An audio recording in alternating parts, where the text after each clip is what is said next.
Good morning, good afternoon, and good evening, and welcome to Behind the Mission, our special series where we talk about what it takes and what it's like to work in international development. I'm your host, Srimati Sridhar, and today's conversation focuses on careers in information technology at the World Bank Group. And who better to talk to us about that than Denis Robitaille, the World Bank Group's Vice President for Information Technology and Solutions, as well as Chief Information Officer.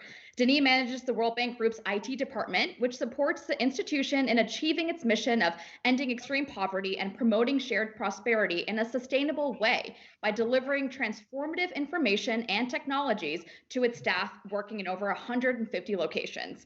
Over the years, Denis has worked across the institution in both headquarters and in the field. But before we get started, I want to encourage those of you that are tuning in online to share your questions in our comments section and use the hashtag BehindTheMissionWBG. We look forward to hearing from you. With that, Denis, welcome to Behind the Mission. It's great to have you here. Thank you, Shri. I'm happy to be joining you this morning, and good morning, good afternoon, and good evening to all of you joining us. Yes. So, before we get into talking about IT and IT careers at the World Bank Group, tell us more about yourself. What has your career journey been like, and how did you end up at the World Bank Group? Yeah, that's an interesting question, and I think I have kind of a unique career at the bank. I'm a civil engineer, and I was working for the Ministry of Transport for the province of Quebec in Canada. When one day I got a phone call asking me if I was interested to go work at the World Bank for 2 years. It was kind of an exchange program. I was seconded by the Ministry of Transport, but it was an internal competitive process. So I jumped on the opportunity. I have to say, honestly, that at that time I knew about the World Bank, but not, the details of it. And when I learned more about it, I was super excited. I saw it as a wonderful opportunity to join an organization that is trying to do good around the world. And also for my family, I'm from like 100% francophone background. So I saw it as like a wonderful opportunity to join a diverse workforce, and for my young kids to learn English as well. So I think I was lucky to get the call and lucky to get the job. So I came here for 2 years. I was paid by the Canadian government, the Quebec government, and after 2 years, I had the opportunity to stay at the World Bank, which I gladly did. And I had the opportunity to change job over time. So I continued in my field of transport for 6 years as a transport engineer. I moved to procurement. At that time, I needed to stop traveling a little bit to be a little bit more present for my family. So I managed to find a procurement manager job, which was really interesting for East Asia. And I moved after that to Bangkok for 3 years as operation manager, looking after the portfolio in Laos, Cambodia, Thailand, and keeping an eye on Myanmar at that time and Malaysia. And moved back to headquarters, working in a similar role for Latin America, and for 4 years. And 10 years ago, moved to IT. I hesitated at the beginning, but I'm happy I made the move and I found a good home there. And I'm really happy with how things are progressing and with the mission of ITS in the bank. So, in a nutshell, this is how it happened. And consider myself very lucky to have had this opportunity. Well, it's great to have you here, Denis. And let's talk about innovation and technology. When you think about that term, the World Bank Group might not be the first organization that comes to mind. So what's your reaction to that? What's your response to that?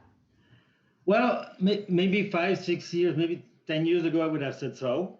But I think we have made tremendous progress. Actually, last week, we got the results of a benchmarking exercise of IFI's International Finance Institution that participated into a benchmarking, and it was carried out by a third party, independent party.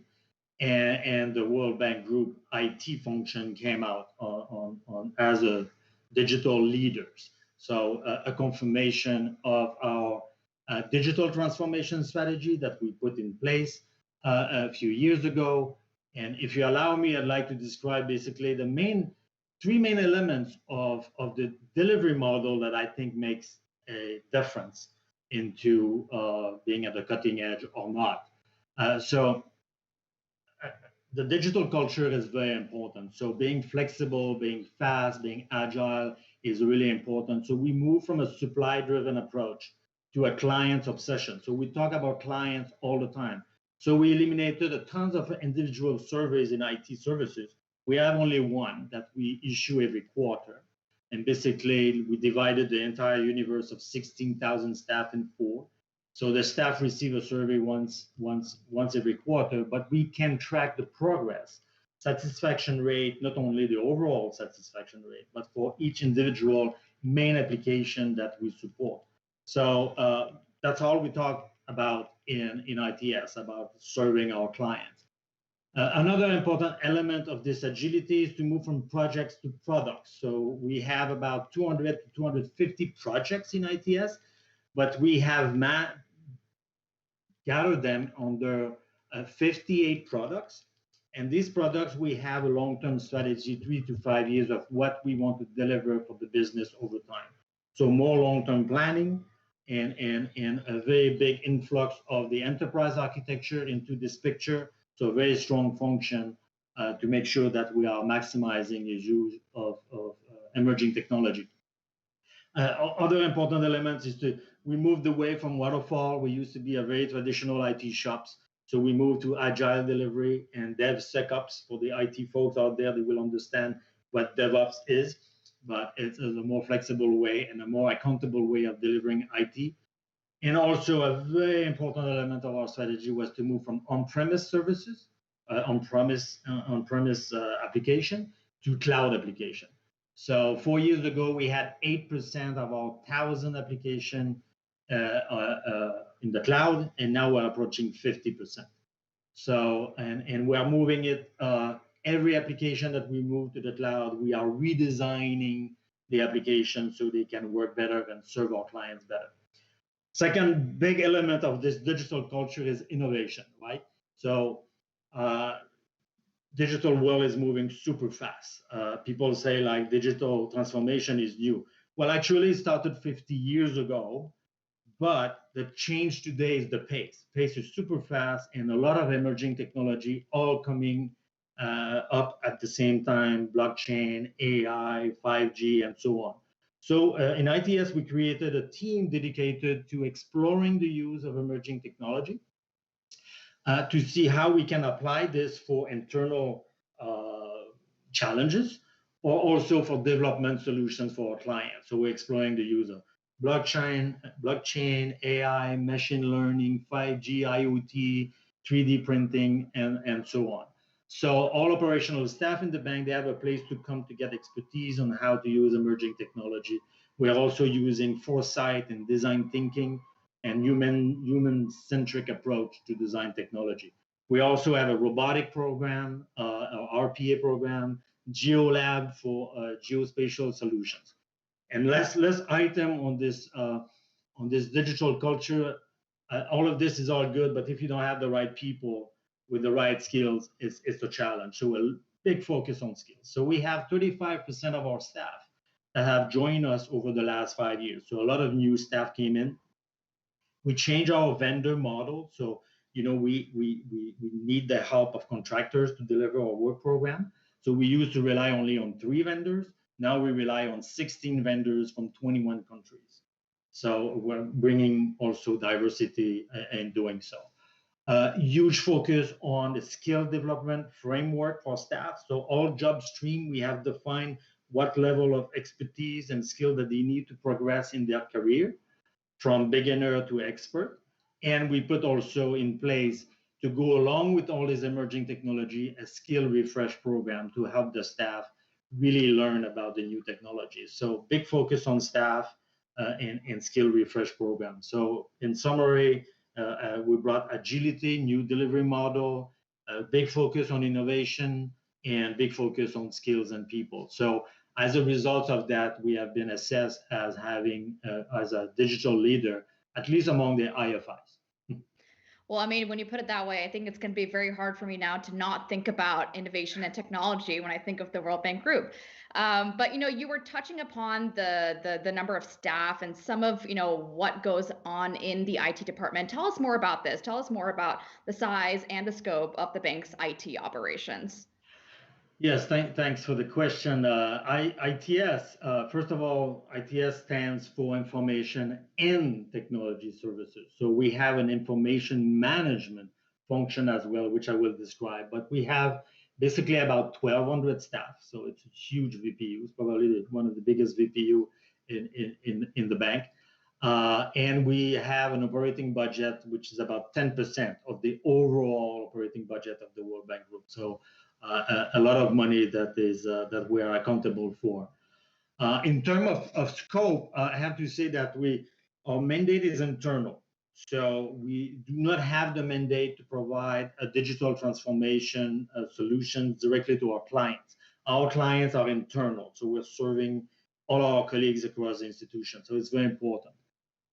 Second, we have a World Bank Group mandate. So we are among the few VPUs that have this mandate. So we're serving not only the World Bank, but the IFC, which is the International Finance Corporation, MIGA, which is the guarantee agency of the World Bank Group, and also ICSID, which is the International Center for Settlement of Investment Dispute. So all institutions. So this is the client that we serve. And let me describe the scope of our services along the three main outcomes that we have in our strategy. The first one is resiliency, right? We need to make sure that we are protecting our data and that so cybersecurity, data privacy now, we are not in charge of like implementing the data privacy program, but we are supporting the program with a lot of technology to protect this type of information. We have also 2 data centers. We're moving to the cloud, but we still have 2 data centers. So all of this, our goal is really to protect very well our data and to make sure that our services are available 24/7. And the cloud is playing a big role also in making sure that we have resilient services, right? Second big outcome that we're trying to achieve is that we are providing a digital workspace for our staff. We want our staff to be productive.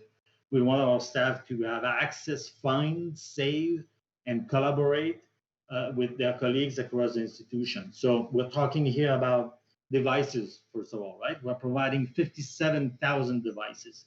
This is phones, smartphones, tablets, laptops and desktop and so on. So 57,000. Also, we're providing global connectivity in all our country offices. This is more than 150 offices around the world we're trying to provide the same level of connectivity so they can work efficiently. So moving on now on the last part of our main business outcome is to provide focusing on digital solutions for the business, right? And here we're serving every part of the bank. So operations, think about accounting, HR services, the payroll, the recruitment, all of this is supported by IT system, budget, treasury system, which are really complex. And the treasury of the World Bank Group, there's one in IFC and one in the bank. So very complex system and very risky system. Risk system, health services, general services. So everything we do needs IT these days. So we are basically providing all these services across all institutions. And last and not least, we also have this information solutions that I talked about before. So we have the traditional library, but it's an e-library. We provide research services, information management, archival services, and publishing, and so on. So it's a team of about close to 80 people that are providing a very important knowledge services to the rest of the institution. So this is in a nutshell what we're trying to provide to the institution: resiliency, empowering our staff with the right collaboration tools, and also providing development solution. I mean, a business solution to all our business partners across the World Bank Group. So it's a Yeah. very wide mandate. Yeah, and it has a very massive reach, like you were just telling us. Well, folks, if you're just joining us, you're watching Behind the Mission, where today I'm speaking with the World Bank Group's Vice President for Information Technology and Solutions and Chief Information Officer, Denis Robitaille, on how IT professionals can find a fulfilling career at the World Bank Group. So I want to thank you all so much for joining us, and I want to take a moment now to actually ask Denis some of the online questions that you've been sending in. Now, we've got a question here from Jide, who wants to know if someone with a diverse background as both an accounting but also IT audit professional could fit into the molds of the IT framework at the World Bank. So what would you say to him? Well, as I mentioned, we have 1,200 employees. So the majority of them have, of course, an information management, computer science background, but we also have other functions. For example, we have this function of change management and learning in ITS. So it's a very important team. It's about 20 professionals there that are, and their background is not necessarily computer science. We have journalists, we have political science, we have people from very various background in ITS to serve the business. But the majority, of course, would be computer science. But there's a lot of exception to that. Well, just look at me. I'm a civil engineer. I don't have a computer science. I did some IT in school, of course, but basically I'm more the civil engineering type. So what we're looking for is talent first and foremost. So actually, one of our most talented director has an English major, but he started his career not at the bank, but in the private sector, working on in computer, SAP software, and from there joined as a contractor and joined the bank, and super smart, super effective, and I think a digital leader now in the bank. So as you can see, we are not limiting ourselves. It's possible to have a career in ITS without necessarily having a computer science background. What we are looking for is more experience and skills, right? And for the rest of the bank, of course, whatever you can imagine in terms of career, we have all sorts of background from doctor to education specialists and so on. So it was very diversified. So let's talk about starting a career in IT at the World Bank Group. There's a question here from Suresh Kumar who wants to know how to do just that. So could you perhaps give him some tips on how he could stand out in his application? Yeah. Thank you for the question. I like it. I have to say that I'm paying a lot of attention to the letter of interest. There's a lot of advice out there on how to have the nice CVs and so on. So this just follow, the best practice in this regard. But personally, I look at the letter of interest, and I also look particularly about the motivation. Why do you want to work in this field? Why do you want at the World Bank? Not why you are qualified. What is your motivation? What do you want to achieve? What's attractive to you? To contribute to the World Bank Group mission, right? So this is important. Second important element of the letter of interest, the application letter, is to try to cover at least the main element of the job description, right? So paying attention to this is crucial. I have to say that sometimes we have like 200-300 applicants for some jobs. And the first screening process, when I am involved, or when I was involved in the past, and what I encourage people to do, if the letter of interest is not there or like very basic, we just eliminate them. So there's a lot of talent out there. So what's important is also to get the right people that have motivated for the mission of the bank. So in a way there, it's not just enough what you can do, but why you want to do it. So I think very helpful advice here for both Jide and Suresh Kumar. So Denis, thank you for that. And, before we get to the last round of questions, I want to pivot for a moment here to our myth busting segment. We do this for every Behind the Mission episode. It's a quick fire way of dispelling some commonly held myths about working here at the World Bank Group. So let's get started with this first myth, which is that you have to have a background in international development to get a job at the World Bank Group. Well, I don't think so. I mean, again, I am an example. I have to say that I did not have it at all, and even my language skills were very limited. My English skills were extremely limited when I joined the bank. I'm still working on it after so many years, uh, but I did not have it. And actually, I think this is part of our diversity objective as well. We have these preconceived ideas that you need to have an international experience to be good at working on the international scene. And I think we're missing out on a lot of applicants when you have this type of mentality.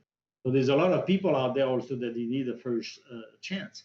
So for me, as I explained before, I saw it as the diversity in my own town was so little that I was so thirsty for it. So I have embraced it with not a lot of like bad necessarily background on diversity. So I came in with, I think, a more open mind to look at that. So no, I would say like it would be a mistake just to always hire the same type of people with the same type of experience. So diversity is not only about gender, but it's also about education background and experiences. Excellent. And our second myth is that there is little room for career development at the World Bank Group, meaning that staff typically just stay in one role. Well, no. I have to say that there's not a lot of, like, to be candid, there's not a lot of grade level at the bank. But when I look at career, also, career is not only moving up, it's also have an opportunity to move laterally, right? So I think there are so many opportunities in the bank. Again, I have had a chance to move from like TTL in transport to procurement to operation manager to IT. So I think exploring your horizon and not always looking at career as moving up it's not necessarily a recipe for happiness when you look at that. So I think looking for challenges is more important. New experiences is more important, and continue to live your value and not sacrificing your values is very important. So that would be my career advice. But I've seen people moving around a lot. We have in operation 6 regions, so people can work in one region, another region. We have corporate function, and so on. So it's a big organization, and there are opportunities to move around. Well, Denny, thanks for busting some of these myths. I think it's really important for folks that are tuning in online to know what's true and what's just really false when it comes to navigating careers here at our institution. But as we make our way to our last set of questions, let's take a deeper dive into the role that information technology plays at the World Bank Group. Now, the IT industry is historically male dominated. So let's talk about how the World Bank Group is ensuring gender equality, but also overall diversity in its workforce.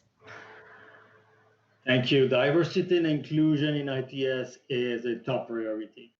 And I think we have managed to make progress. And if it's a priority for us, it's not only because it's the right thing to do. It's also because it's paying off on the business side. There's tons of studies that have looked at this issue, and diversity is paying off. Companies are more successful when they are more diverse. So I strongly believe in it. And I think we have kind of an example here in ITS because we have moved from the management team over the last 5 years, moved to 27% women to almost 50%. We have 21 out of 43 manager women in ITS. So it's tremendous progress. We also have now moved the needle from all women in IT from 30% to 37% in ITS. We are not yet at 50%, but you have to compare this with the graduation rate of women in computer science in the US, for example, which is only 19%. So, and we have managed this through a conscious decision to make diversity a goal. And so, as I mentioned before, we have 35% of our staff that joined us the last 5 years. And out of this 35%, 50% basically have been women. So we are making progress constantly. We also have specific program to identify young women in IT, for example. It's a WITI program that we have. So over the last 3 years, we brought in close to 80 young women in IT from developing countries. I think how many nationalities? I think it's from 30 or 40 different nationalities. And out of this 80 women that join us, we have hired about 10 of them so far. So we're providing them an opportunity to learn, but also it's a good way for us to identify a future talent. So, very clear commitment toward the agenda is really important.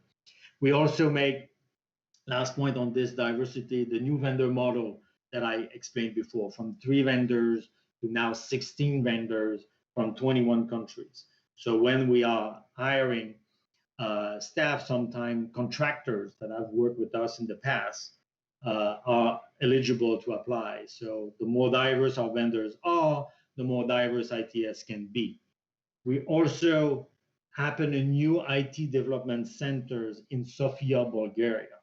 So we have a big presence in Chennai with about 160 staff in India, and most of our staff in headquarters. But we opened almost 2 years ago now a new IT centers. We're in the process of hiring a lot of people. And one of the reasons why we picked Bulgaria is the graduation rate of women in IT, computer science in Bulgaria is about 50%. So this is one of the reasons that motivated the choice of selecting Bulgaria. So all this effort all together, you see the overall satisfaction rate of ITS that moved from 77%, which was about 5 years ago, to now 90 to 92% every quarter. So is it a result of our diversity? Well, I think we can make a case study here and join a lot of other studies that have been made to demonstrate that diversity pays off. Yeah, that's amazing. I mean, that's such great progress and also a lot of opportunities is what I'm hearing. But I think this is a great segue into my next question because you recently launched a recruitment initiative to hire more African Americans into the IT field. So tell us more about that. Yeah, thank you again as part of our D&I program. I think at the World Bank Group as a whole, the international diversity is pretty good. I mean, we have 16,000 staff and we have 177 different nationalities. This is awesome. In ITS also, the international diversity is good. We have 1,200 staff and we have 131 different nationalities. But what it's not that great is the domestic, the national diversity here in Ecuador. So we want to fix part of it. So we decided to have a recruitment drive for African American, and we have.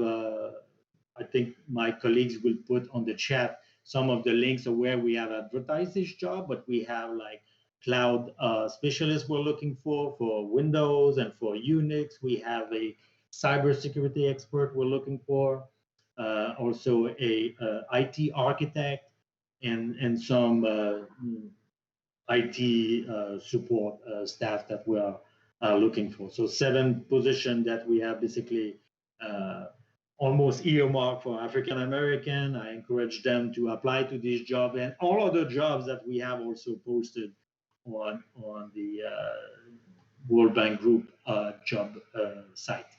So hopefully this we will get a lot of applicants, and we look forward to have new colleagues joining us soon. Yeah, good luck with that. That sounds great. Before I let you go, and I think you've made a great case for this so far, but tell folks that are tuning in, why should IT professionals consider a career here in international development, and especially with us at the World Bank Group? Yes. Well, let me tell you a little bit about how I see job satisfaction. And here I always refer to Daniel Pink. It's an author, and he has written this book about. I think the title is how surprising. You will be surprised to see what motivates people, right? I think that's the title. What motivates people? How surprising it is. So it's not really the money that motivates people. And I invite people to check this. He has a lot of uh, YouTube video on this philosophy. And basically, he has identified three main things that motivate people. And the first one is autonomy. People like to have a lot of autonomy, to be self-directed. So people tend to be micromanagement doesn't work. So there's a very important management philosophy. Micromanagement doesn't work. Second part is to be recognized as a master, to be masterful. Achieving mastery is very important. So providing the room and the tools and the learning and the space for people to be recognized as expert is very important. That's why people, they're not being paid, they learn to play guitar on weekends just for fun of it, right? So people that really enjoy their job like to be recognized as good at their job, and so give them the opportunity.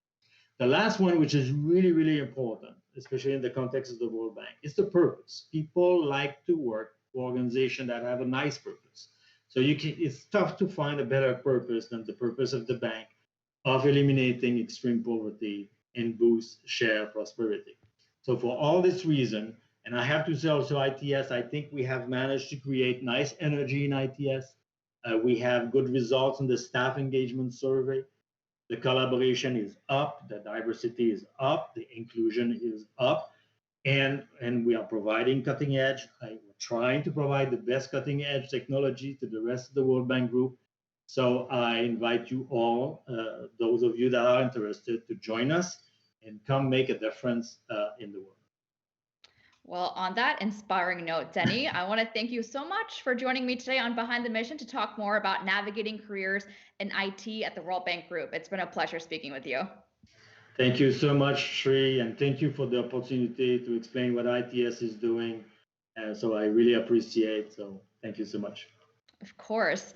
And folks, that was Denis Robitaille, the World Bank Group's Vice President for Information Technology and Solutions, as well as Chief Information Officer. And I also want to thank you, our online audience, for joining us here today. And we hope you learned something new, that our conversation has inspired you to perhaps join us in our work to end poverty. Now, if you joined the conversation late or you simply want to watch it back at a later time, a replay will be available on our World Bank LinkedIn channel, as well as on World Bank Live. That's live.worldbank.org, where you can catch up on past Behind the Mission episodes as well, and other live series and events. For the latest career openings, be sure to visit our job site and stay connected to us. We're on LinkedIn, Facebook, Twitter, and Instagram, so do follow us. And as always, you can follow the conversation using the hashtag BehindTheMissionWBG. I'm Srimati Sridhar. Take care, and I'll see you next time. Goodbye.